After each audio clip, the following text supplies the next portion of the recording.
Army of the Dead is not only the latest Netflix film to be released, but it is also the latest Zack Snyder film, and especially after the release of Zack Snyder's Justice League, the Snyder Cut, this movie has been highly anticipated. And this movie takes place after the fallout of Las Vegas to a zombie apocalypse. Las Vegas is completely overrun and completely abandoned, left to the zombies. And Dave Bautista plays a character named Scott who was at Las Vegas during the initial outbreak. He was fighting to survive and save people with a bunch of other people, and he is approached by a man who has left a lot of money in Vegas and offers him a good split of it if he can get it out of there for him. So he assembles some of his old buddies during that outbreak and some new people to form a team to head into Vegas, get this money, and hopefully get out still not a zombie.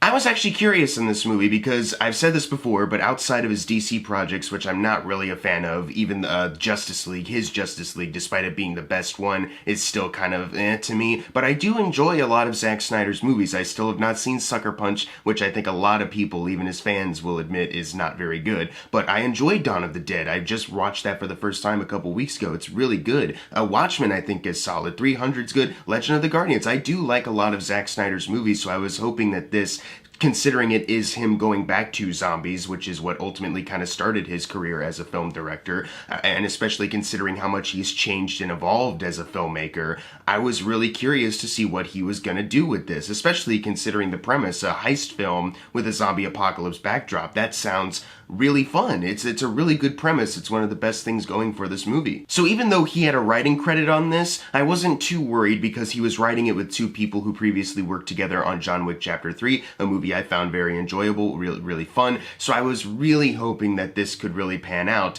And the way this movie opens, like the first 15 minutes or so, I want to say, kind of perfectly sums up the rest of my thoughts on the entire film. Let me explain. So the movie opens with a couple who are driving down this road outside of Vegas, and of course, because they're a couple driving down alone in the middle of the night, she decides to give the dude a blowjob while he's driving. So you have that, you know, typical scenario, and then they intercut scenes of a military convoy coming down the same patch of road, and we cut to two dudes inside one of the trucks, you know, talking about what it is they could potentially be carrying from an unnamed place that is implied to be Area 51. And the way these guys talk, I hate to be this blunt about it, but it's awful. It's not a thing of like the actors are trying but the dialogue isn't there, or the dialogue works, it just needs a specific line delivery and these guys just don't have it.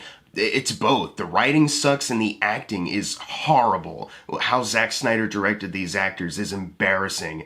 Honestly, it's so bad. It created such a poor picture. And then, of course, BJ car crashes into the military truck and it explodes in a fiery explosion, of course. And this thing that they're carrying is just volts it off, the door opens, and a zombie comes out and takes them all out, mostly because the writing for these military dudes is stupid too, because they're like slowly approaching this opened crate while one of their officers is getting a call like, get out of there, get out of there right now, don't even worry about it. And he's just like, wait, what are you telling me to do? Well, what an idiot. And then they're all picked off in such a stupid way. And I was like, please don't let this be an indication on what the rest of the movie is going to be like, because this is unbearable. I mean, I'm going to finish it, but I'm not sure if I'm going to enjoy this. But then immediately, it does a hard right turn into quality. As soon as it gets to the opening credits sequence, they play a lounge big band version of Viva Las Vegas, previously by Elvis, this one by Richard Cheese and Alison Crowe. And it was a great cover, but especially with how Zack Snyder filmed the opening credits sequence and edited it,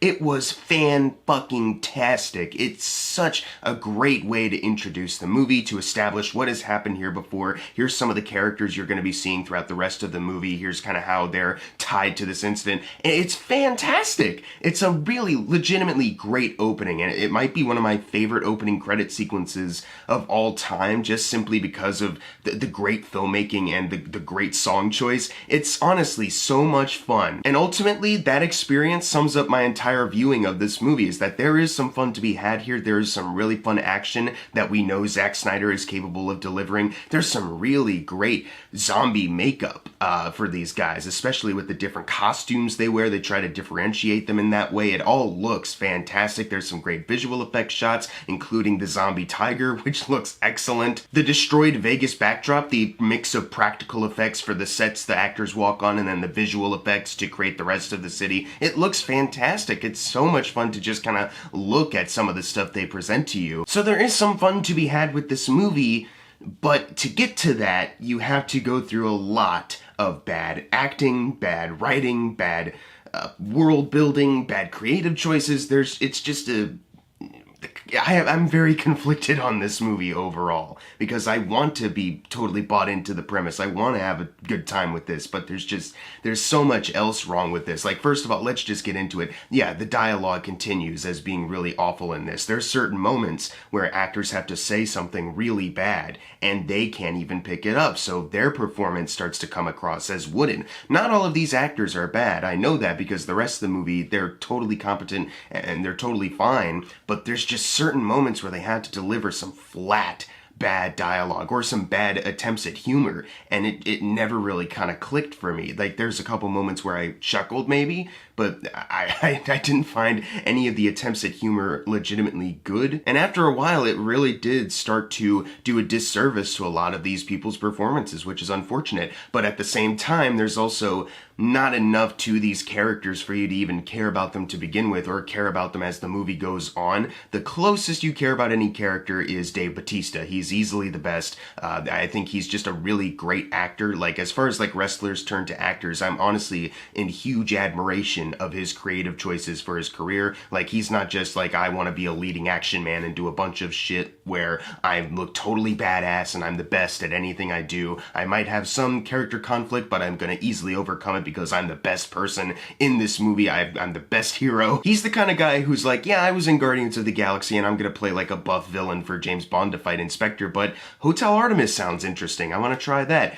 Blade Runner, Denis Villeneuve wants to work with me. Sure, I'll do that. Dune, yeah. You know, I'm honestly in huge admiration for Dave Bautista doing different stuff with his career, and I think he's a legitimate great actor for it because he's really trying in this, and I think he pulled it off really well. There's an emotional resonance that you can have with him. You understand what's kind of haunting him from his past, and you totally get it. It's a great performance from him. But what kind of holds it back from being all around good, like 100%, is that he also has to have these scenes with his daughter, played by Ella Purnell, who is not bad in this. She is not bad at all. She is a good actress. I remember seeing her in Miss Peregrine's Home for Peculiar Children, and I was like, oh, she's actually like a good part of this movie. I would like to see her in more things, and I can't recall seeing her in other stuff until now, but I was excited to see her because I recognized her and I was hoping all for the best for her. And unfortunately, her character is just what ultimately kind of irritated me, because it's one of those typical like father-daughter, like we gotta reconcile because we've had some arguments and differences in the past because of something. And having a father-daughter story isn't bad just because it is what it is. Like, it's not that, it's what you do with it. But the way they went about exploring it's I don't want to give away too much, but something traumatic happened to both of them. They were both there. And her big thing is that you completely left and you didn't try to comfort me, you didn't do anything for me, and I was just thinking, was there any part during this time where you tried to reach out to him the same way you wanted him to? Because I don't mean to compare trauma, but his might be a wee bit worse than yours, considering what I saw. I'm just saying that, like, maybe instead of just acting like this is completely all about you, maybe it should be treated a little bit more natural, or maybe just a little differently. Create a new interesting dynamic where maybe she's constantly trying to reach out to him and he's just kind of shutting her off. But unfortunately, she's treated like the very typical, seen in a million times before, douche kazoo daughter who's just never happy. She's not the worst character in this movie. There's two that take the cake on that one. One of them, unfortunately, is Theo Rossi, who I enjoyed in Luke Cage. I thought it was a lot of fun in that show, and when I heard he was in this, I was like, that should be cool, you know, seeing him work with an ensemble.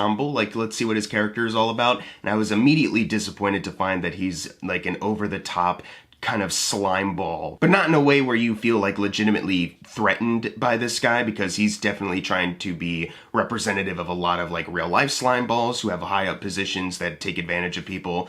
Unfortunately, it's just treated very over the top, and his performance is just, it's too goofy to buy into. So I didn't feel threatened by him. I didn't care about his character or intrigued by him. And then you have another character who I can't even mention because it's kind of a spoiler, sort of, but the characters, when they're walking into Vegas, they keep looking back at this dude and talking amongst themselves like, we should just kill him now because I think he's up to something. I think he might betray us. And when they establish something like that so clearly, my thought process is, okay, they're probably going to subvert this. They're going to do something different with this character because they make it just so obvious. Characters don't trust this dude almost immediately just because of what his position is on the team. And instead of subverting that or making him like a surprising hero or something like that, he just plays into exactly what they feared he would be. And in such a goofy way, like when they explain what he's there for, what his larger goal is, it's so stupid. And it's common to see in other movies, like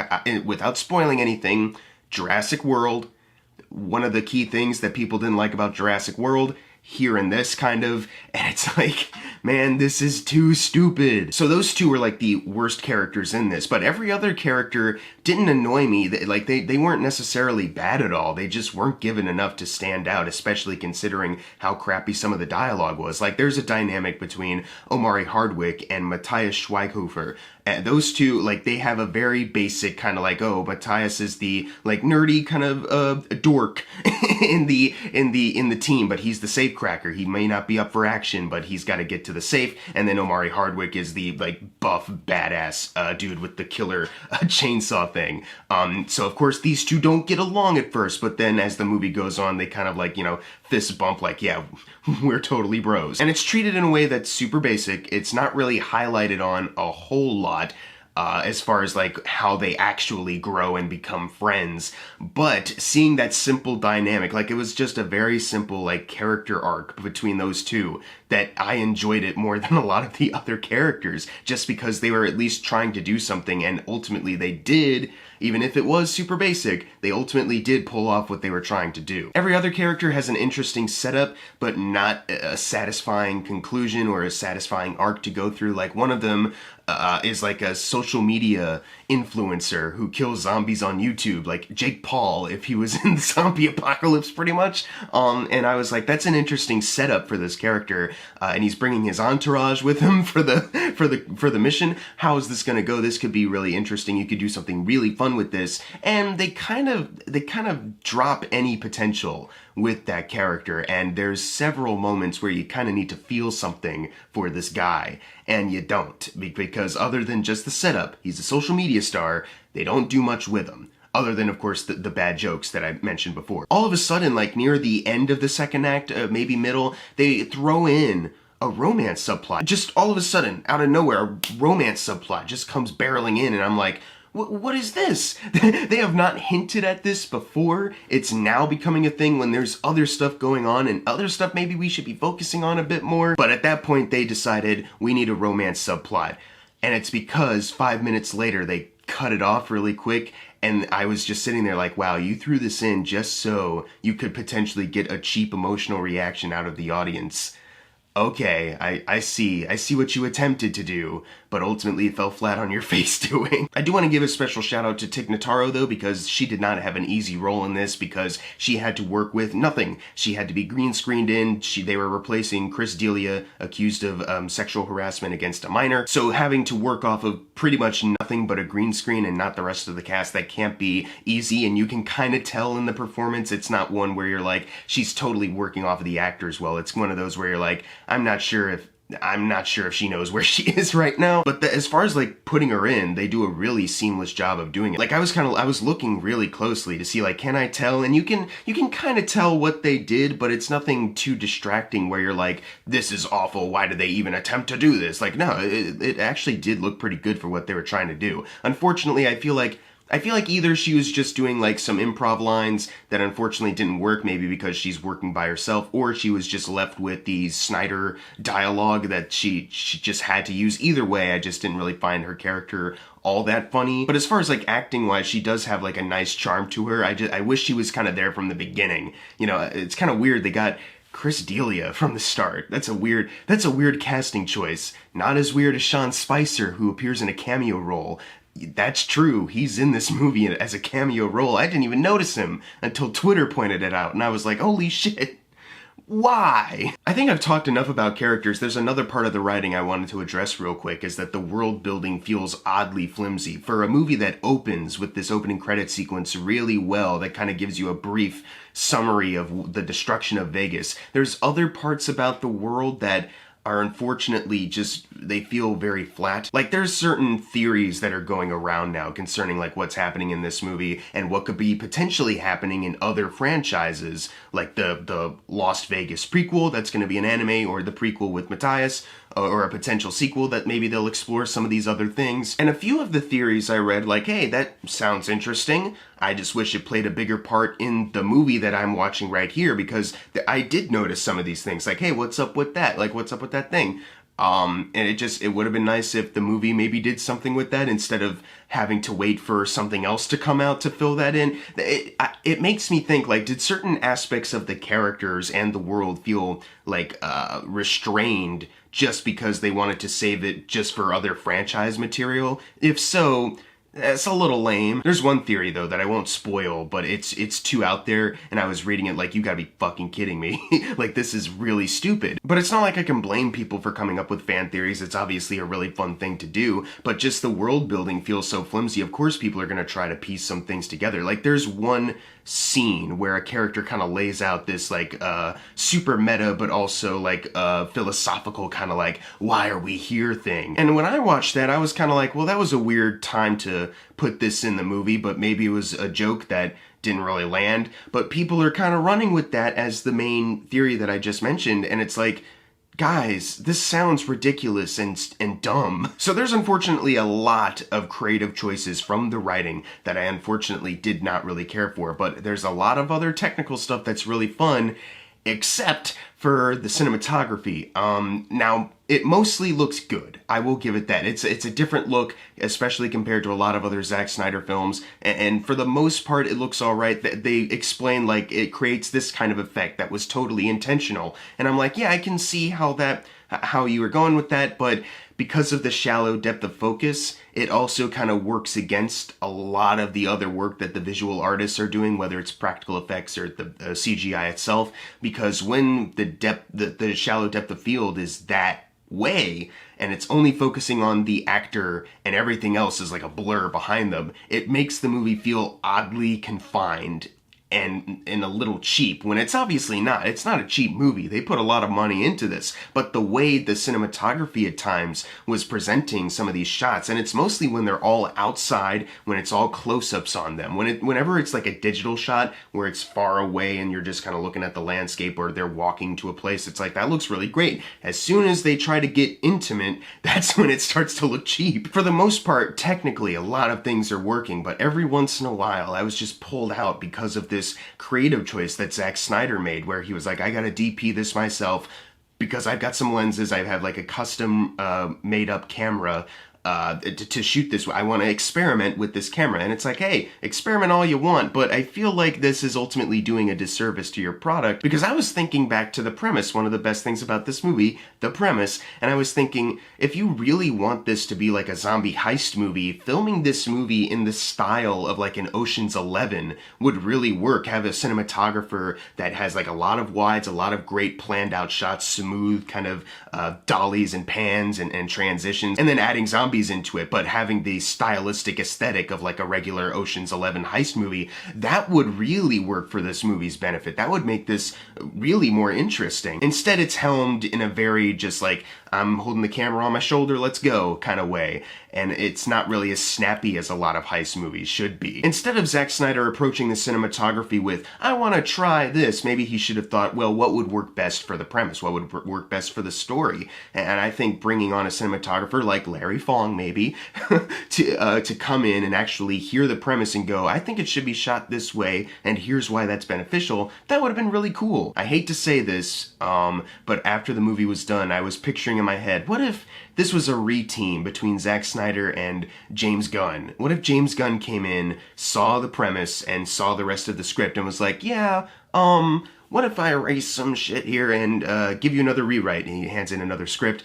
It probably would have worked out a lot better, if I'm being honest, because I feel like James Gunn, he added a lot of the sharpness to the characters in Dawn of the Dead. Like, Dawn of the Dead is good because of Zack Snyder and James Gunn. And obviously it's good because of the cast and a lot of the other artists on that movie, but those two are kind of the spearhead of it. Obviously there must have been some people that came in to offer in some rewrite ideas, some script doctor stuff during that movie, because James Gunn wasn't really the James Gunn that we've come to know from Guardians in 2004, but he and Zack Snyder did a lot of the heavy lifting. And I was like, you know, having a rewrite from someone like James Gunn or anyone who sees this premise and is like, I know how he can really run with this and really make this a fun and interesting movie, something that we truly haven't seen before. You know, really play into the funness of this premise, the zaniness of this idea, without having it be too, like, parody-like. Having some fun aspects, but not being overly goofy is essentially what I'm trying to get at. Instead, it felt like Zack Snyder approached this like he does any other movie, with the same level of seriousness, which isn't inherently bad,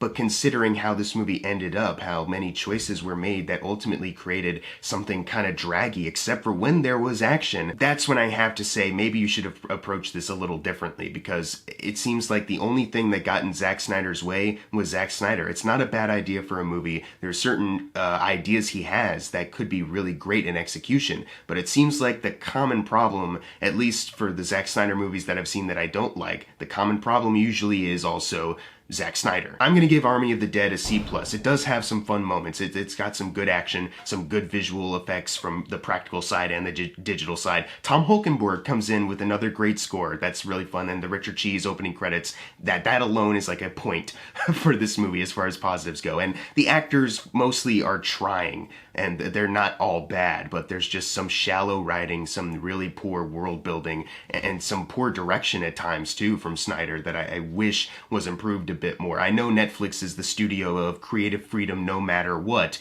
but it would have been really cool if they maybe brought in some other people to help Snyder perfect his vision, as opposed to just letting him run everything and ultimately creating a product that's just kind of in the middle. But if you've seen Army of the Dead, leave in the comments below what you thought of it, and as always, thank you guys for watching. Make sure to subscribe. I'm Jackson Fulcher. See you guys next time.